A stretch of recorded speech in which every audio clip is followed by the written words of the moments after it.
Bonjour à toutes et à tous. Je suis heureuse aujourd'hui de vous accueillir dans les conversations choisies que j'ai entamées en début 2020, au début de la Covid, et qui ont permis d'inviter des personnes de grande qualité, tant dans leurs paroles, leurs pensées, leur énergie. Et aujourd'hui, j'ai le grand bonheur de vous présenter, si vous ne la connaissez pas déjà, une amie de longue date, une femme lumineuse, une femme d'une grande pureté, qui est Isabelle Calkins. Et Isabelle, c'est Finding My Grace, c'est-à-dire c'est la parole incarnée, c'est la parole qui donne du sens au monde. Et c'est une coach, une auteure, une conférencière. Et je vais lui proposer de se présenter à vous. Et puis j'ai quelques questions à lui poser pour savourer cette petite demi-heure qu'on va passer ensemble. Alors Isabelle, qui es-tu? D'abord, merci Edith, merci, ça réchauffe le cœur d'entendre tout ça. Bonjour à vous toutes et à vous tous et vraiment merci beaucoup. Qui je suis? Tu sais que je travaille sur la parole. Mon bébé, c'est la parole.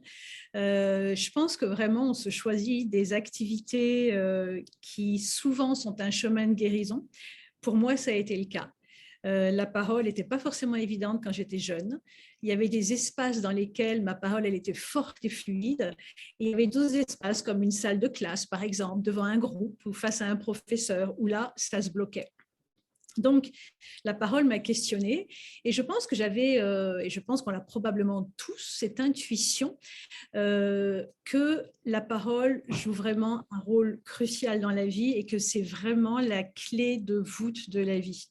Donc, mon chemin est un petit peu parti dans d'autres directions, mais ça fait maintenant 15 ans que j'ai refait alliance avec la parole. Et depuis 15 ans, tu le sais, je coach beaucoup de dirigeants, de chefs d'entreprise. Alors, avant le Covid, c'était en France et à l'international sur la parole. En fait, j'ai travaillé avec tous les publics et c'est ça qui est fascinant, c'est de se rendre compte que finalement, quelle que soit la strate sociale, la problématique est la même en vérité. C'est beaucoup culturel, pas que, mais beaucoup culturel.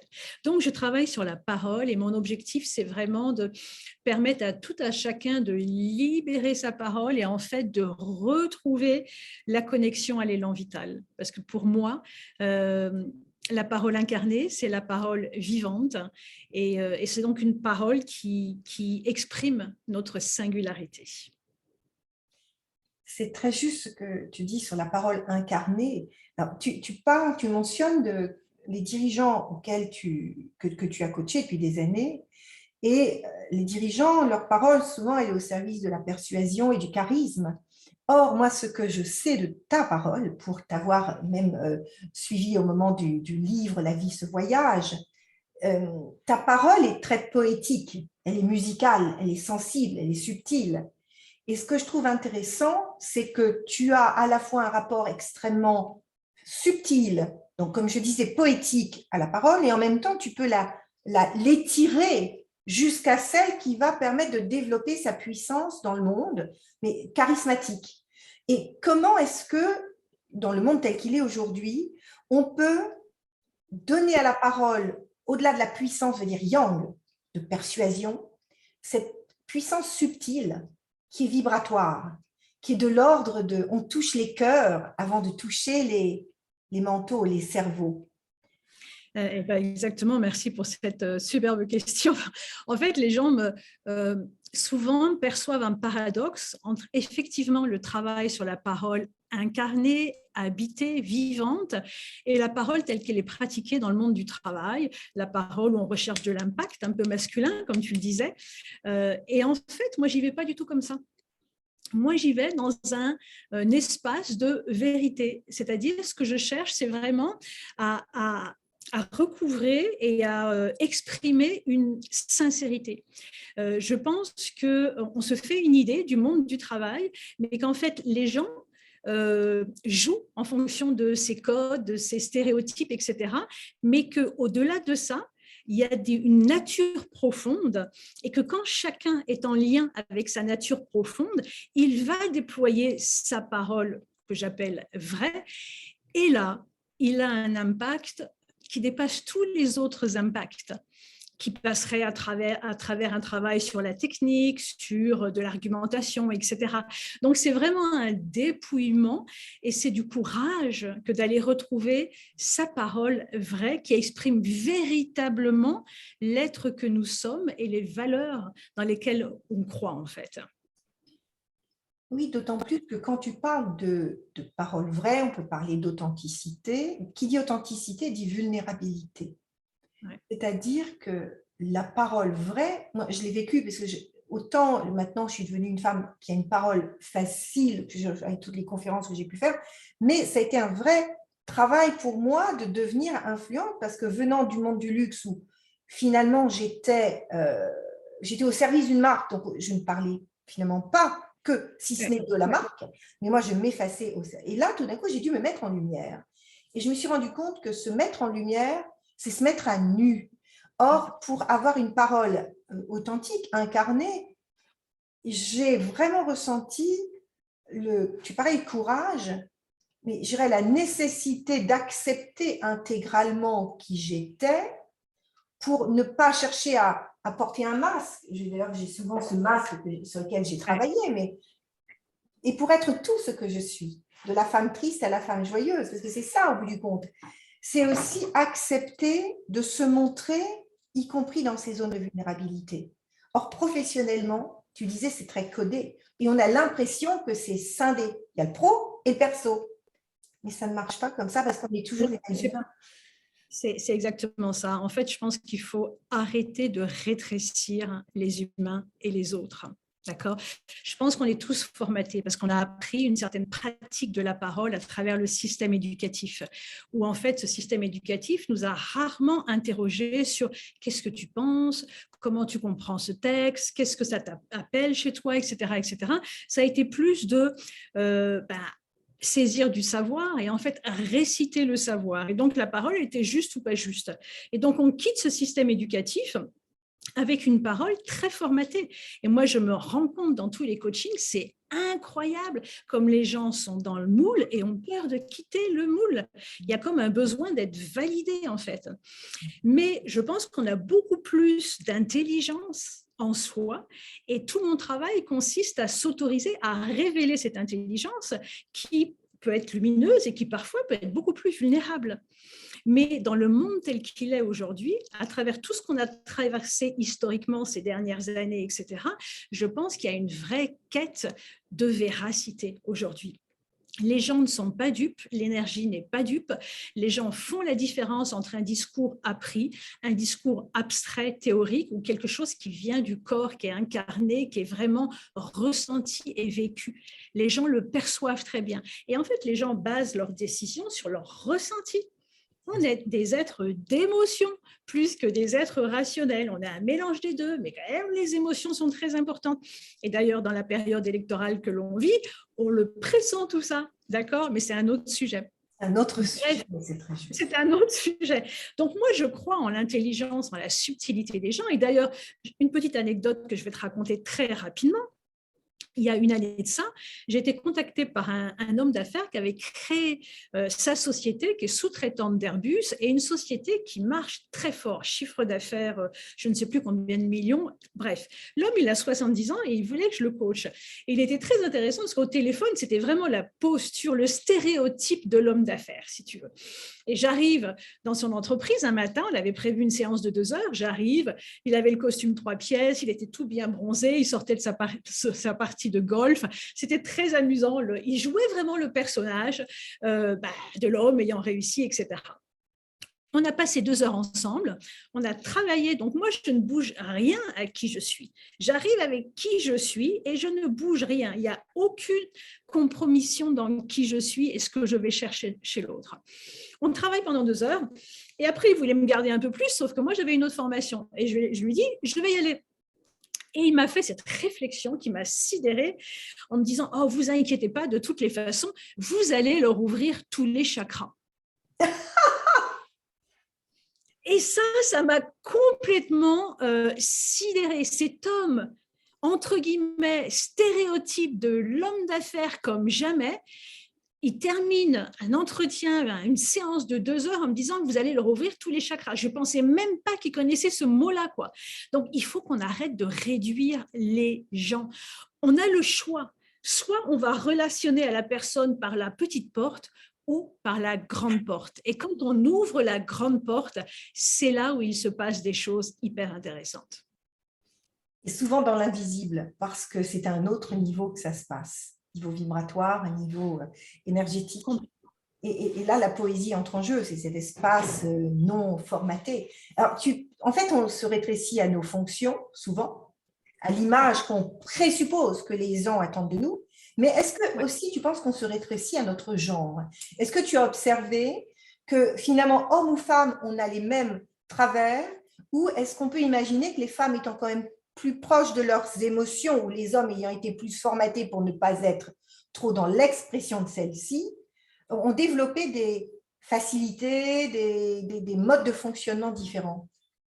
Alors, très belle question, là aussi, merci Edith. Effectivement, moi j'ai constaté les attentes et surtout les besoins ne sont pas forcément identiques. D'accord. Les hommes, comme tu l'as très bien dit, il y a probablement une répression à l'endroit des émotions au niveau de l'éducation. Sois fort, mon fils. Et donc, on ravale ces émotions. Et les hommes qui viennent me voir, souvent, en fait, pas tout le temps, hein, mais souvent, c'est OK au niveau du discours, c'est OK au niveau de l'éloquence, sauf qu'ils sentent qu'il manque quelque chose. Il y a quelque chose où ça ne matche pas, où il manque une dimension dans leurs interventions. Et c'est quoi? C'est le lien aux émotions. On a besoin des émotions pour justement incarner sa parole, pour mettre de l'énergie. Il faut le lien à l'émotion. Et souvent, c'est le travail que je fais avec les hommes. Retrouver cet accès eux-mêmes aux émotions qui puissent les transmettre dans leur discours. Quant aux femmes, je pense que tu ne seras pas surprise. Les femmes, systématiquement, il va y avoir un travail sur la légitimité. Ouais. Tout le temps, tout le temps, tout le temps. Alors, elles arrivent, parfois elles m'appellent, elles me disent, voilà, je vais avoir telle intervention, telle conférence ou tel rendez-vous, j'ai besoin de travailler ma prise de parole.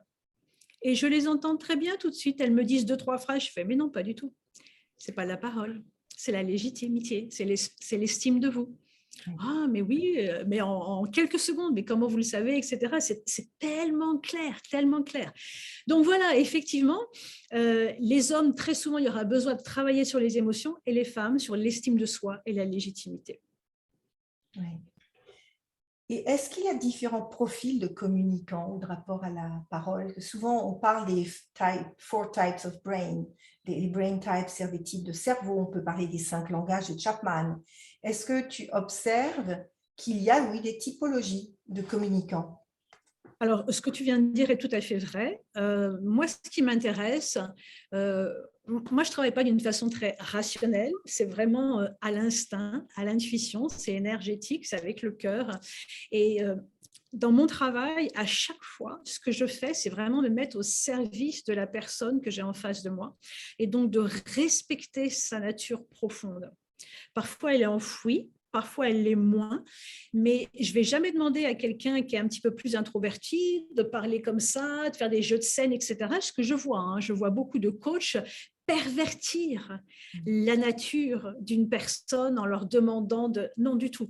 Moi, ça va vraiment être l'écoute pour comprendre qui est cette personne, de respecter sa dignité, son humanité, son intimité, sa singularité et sa personnalité, et en même temps, d'être dans le respect de ça, mais de l'expandre, de l'amplifier.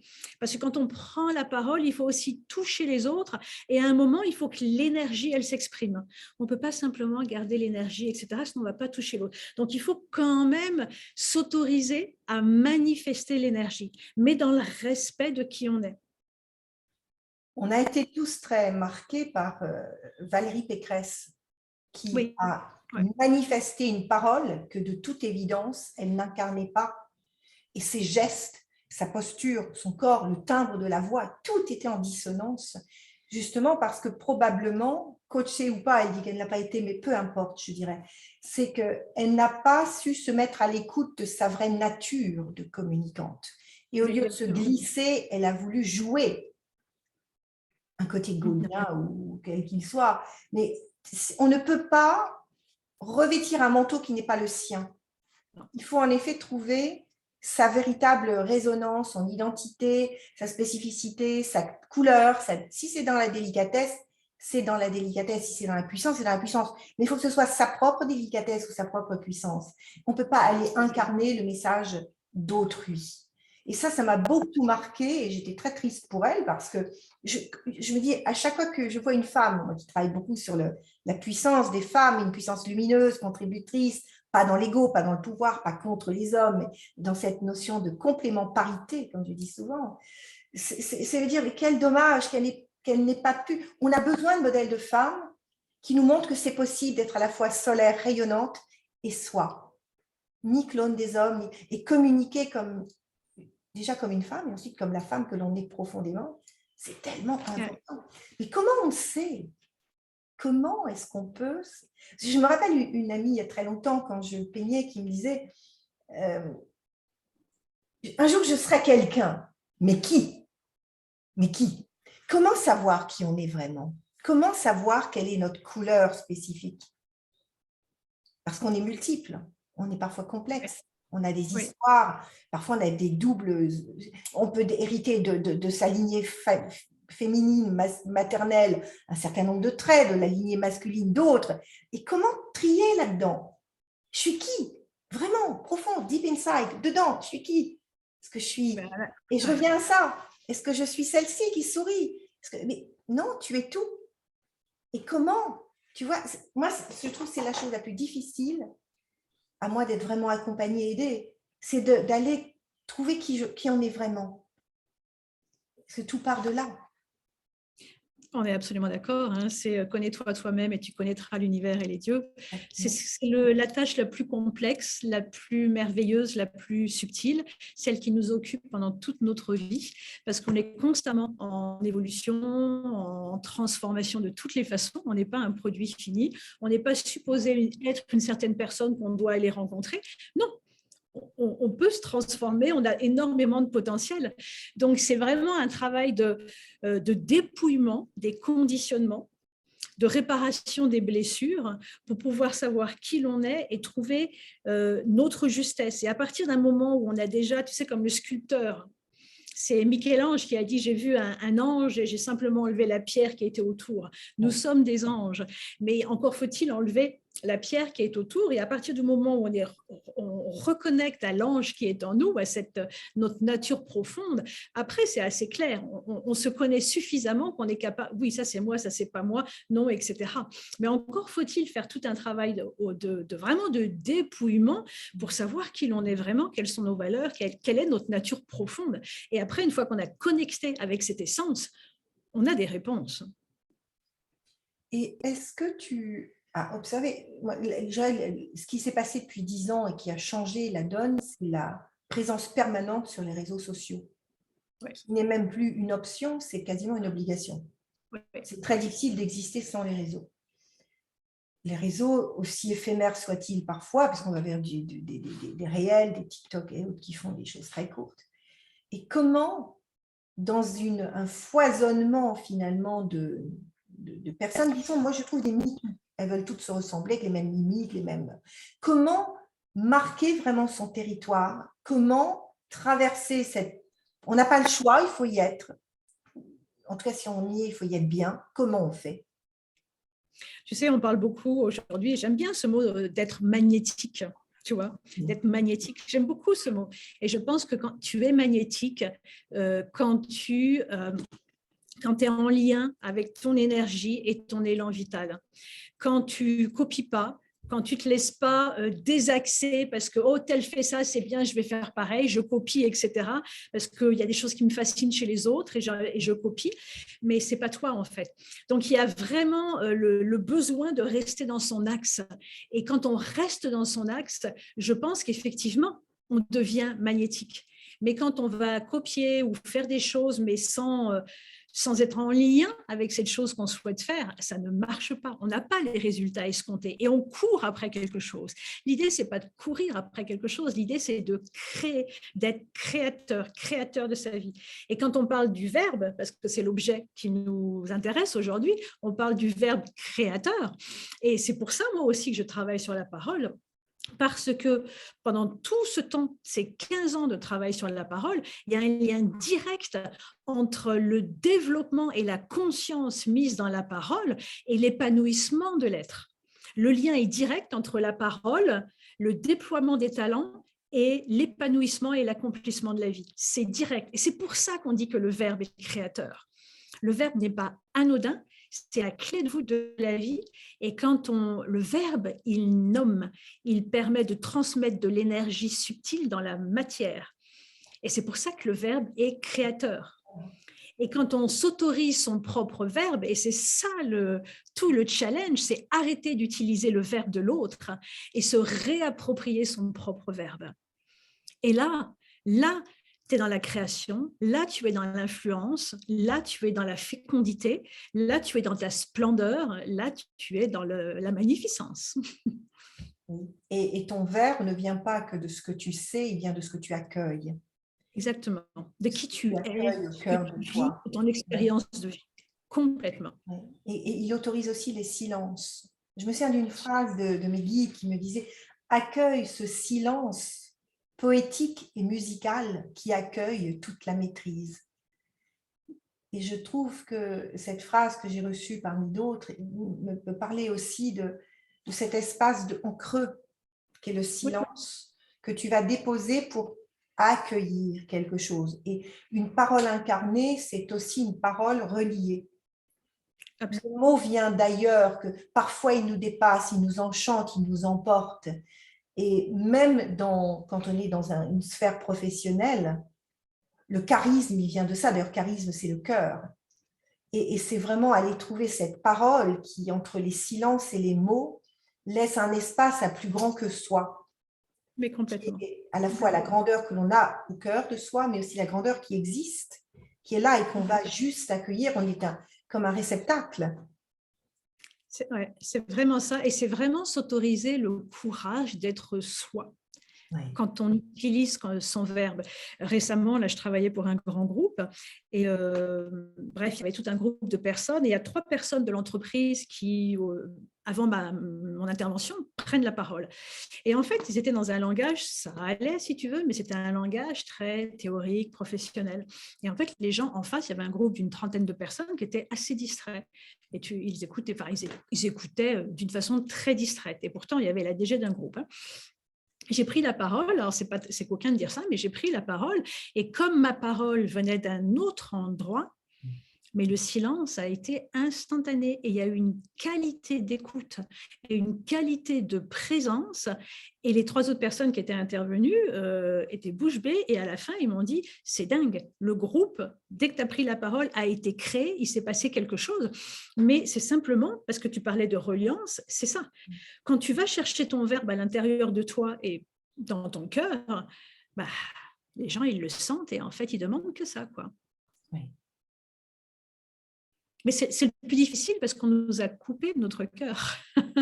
C'est le plus difficile, mais c'est aussi le plus facile quand on l'a retrouvé. Et c'est ce que les gens veulent.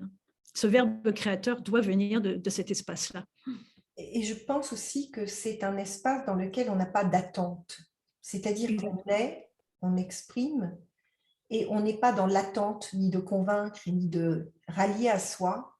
Ouais. La parole est libre parce qu'elle va circuler. Et donc, on n'est plus ni dans le besoin de reconnaissance, ni dans l'attente d'un retour. On peut accepter qu'on ne passe pas, ou à l'inverse qu'on passe. Il n'y a pas d'intention de résultat. Et ça, c'est la grande puissance aussi de la parole libérée. C'est qu'elle va toucher naturellement les cœurs auxquels ils sont destinés, ces mots. En fait, tu te mets au service de quelque chose, et tu l'as dit tout à l'heure, tu te mets au service de quelque chose de plus grand que toi. Et ça, tout le monde le reconnaît. Tout le monde le reconnaît. Et quand tu parles de cet endroit-là, tu captes les gens. Oui. Évidemment. Parce qu'on a tous besoin de ça. On a tous besoin d'être rappelés qu'il y a plus grand que nous. Et c'est ce qui nous nourrit d'ailleurs. Tu sais, ça me rappelle quand j'ai été invitée à être la mentor de la task force de la Fédération des universités catholiques dans le monde. J'étais là, on était 12 femmes, donc il y avait présidente de l'université de Lisbonne, il y avait celle qui était d'Australie, il y avait américaine du Nord, américaine du Sud, Amérique centrale, Taïwan, l'Inde. Et je passais la 9e et chacune avait 10 minutes pour se présenter. Et moi, on m'avait choisi comme ça, mais j'avais une illégitimité à l'intérieur de moi. Je me dis, oh, mon Dieu, mais qu'est-ce, mon Dieu, mais le mentor de ces femmes, mon Dieu, mon Dieu, mon Dieu. Bref. Et c'est exactement ce qui s'est passé. Au moment où c'est mon tour, donc elles se présentent toutes, mais elles ont quand même des pédigrés avec des doctorats en leadership ignatien, etc. Et moi, plus elles parlaient, plus je me tassais sur mon siège. Mais qu'est-ce que je vais dire? Et au moment où c'est le temps de ma parole, j'ai donc 8-10 minutes. On est 2 à bord. Edith, les gros bras, qui dit, tu vas leur montrer que t'en as, que t'es bonne et tout ce que t'as fait. Puis l'autre qui dit, non, non, non, non, non, non. Piano, piano. Et je commence à me présenter et j'ai vraiment cette partie de moi qui est dans le corner du ring de boxe qui me dit, tu vas te casser la figure. Mais vraiment, je sentais ça à l'intérieur de moi. Et puis je pars en disant, leadership is about being connected to your higher self. Le leadership, c'est vraiment être connecté à votre soi supérieur. Et là, c'est tout. C'était l'Edith connectée qui avait pris la main. L'autre, à l'intérieur de moi, qui me disait, mais j'entendais comme une voix, dans 10 minutes, tu es dehors. Et on se demandait, mais qu'est-ce que c'est ce clown qu'on nous a imposé? J'étais dans mon ring de boxe et je vais comme ça jusqu'au bout, connectée, un peu émue, un peu tremblante de l'intérieur, mais ça ne se voyait pas. Et je termine, groggy, mais heureuse. Et une des rectrices d'université, Sister Anne, c'est la seule sœur dans le groupe, qui est à Taïwan depuis 20 ans, se lève et dit, Edith, we are blessed to have you here. On est béni de vous avoir avec nous. Vous êtes une chiropractrice de l'âme. Et je crois que ce jour-là, il est marqué à vie dans ma conscience. Il y avait 2 personnes en moi, une qui voulait sortir les gros bras, montrer, et que j'ai eu la chance à ce moment-là de museler. Enfin, museler, non, elle n'a pas arrêté de me parler pendant le truc. C'était vraiment, mais c'était presque schizophrène, hein, quand elle me parlait. Je me voyais déjà sortir tout en parlant, parce que c'était très complexe. Mais le fait d'avoir fait ça, ça a ouvert tous les chemins. Et depuis, même sur LinkedIn, même sur mes conférences campus qui sont censées être pro, au début, je me suis dit, LinkedIn, attention, c'est pro. Dès qu'on fait des messages un petit peu hors du pro, tu as toujours quelqu'un qui va dire, attendez, ici c'est professionnel, on reste strictement. So what?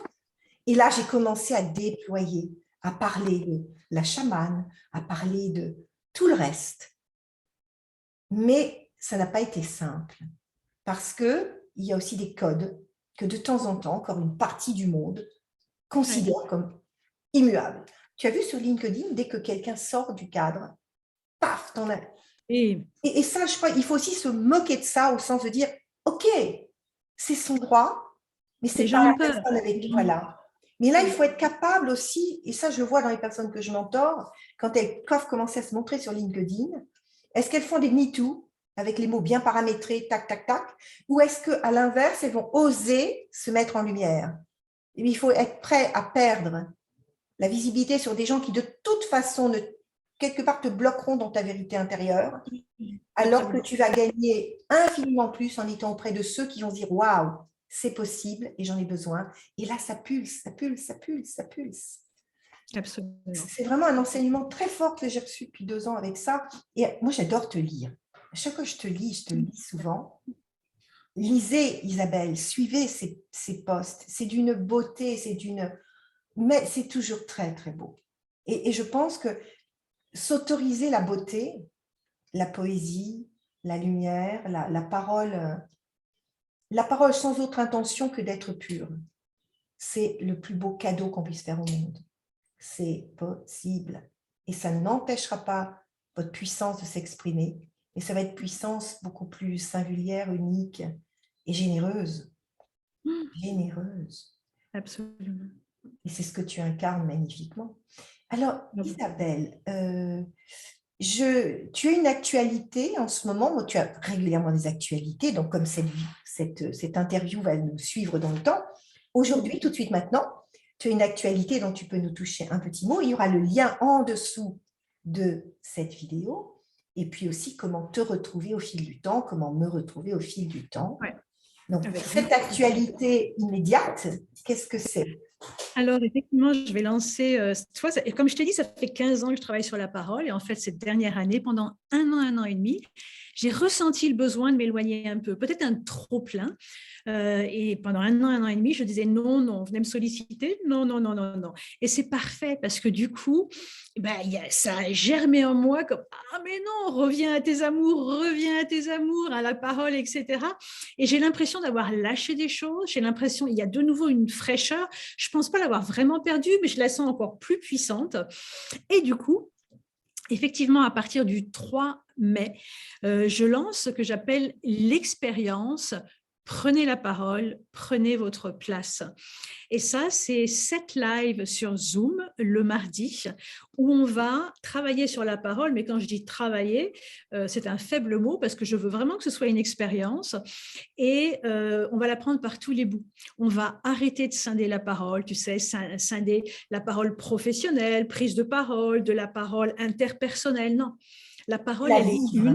La vivre. Voilà, elle jaillit, exactement, elle jaillit de notre intériorité. Donc, on va voir ce qui la bloque, ce qui la freine et on va travailler là-dessus. Il va y avoir un groupe privé Facebook dans lequel je serai présent quotidiennement. Et donc, les gens vont pouvoir parler, se soutenir, s'encourager. Moi, je donnerai des exercices. Donc, ça va être très, très, très vivant pendant 7 semaines. Et l'idée, c'est vraiment de transcender l'espace dans lequel on est aujourd'hui à travers la parole. À savoir que les gens qui peuvent se sentir freinés, ne pas oser, pas savoir comment, enfin, toi, les freins, les blocages, etc. L'idée, c'est vraiment de faire sauter tout ça et vraiment d'être main dans la main avec sa parole. Donc, ça démarre le 3 mai et je fais un webinaire le jeudi 28 avril à 20h. Voilà, dans lequel je parlerai de pourquoi il est si important de déployer une parole incarnée et vivante et ce que ça change dans la vie, puisqu'en fait, ça change tout. Pour soi et pour les autres. Ah, mais oui, tu sais qu'il y a un chiffre dont je parle souvent qui est quand même tellement parlant.